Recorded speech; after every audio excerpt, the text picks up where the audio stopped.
حضور فرماتے ہیں، رب فرماتا ہے سورۃ فاتحہ آدھی میری ہے آدھی میرے بندے کی ہے۔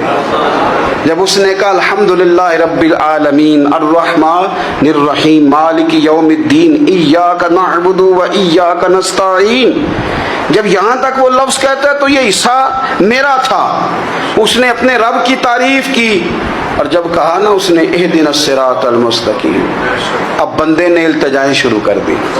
اس نے کہا کہ مالک بھی تو ہے، رحمان بھی تو ہے، رحیم بھی تو ہے، عبادت بھی تیری کرتے ہیں تو مدد بھی تو تجھی سے مانگنی ہے نا۔ اب مہربانی فرمانا اہدنا الصراط المستقیم، ہمیں سیدھا راستہ دکھا دے، صراط الذین انعمت علیہم، ان لوگوں کا راستہ دکھانا جن پر تو نے انعام کیا ہے، غیر المغضوب علیہم ولا الضالین، ان کے راستے پہ نہ چلانا جن پر تیرا غضب ہوا، جو گمراہ ہو گئے ان کے راستے۔ تو نماز میں جب ترجمے پر آپ کا غور ہوتا ہے تو آپ کا تو دل خود بخود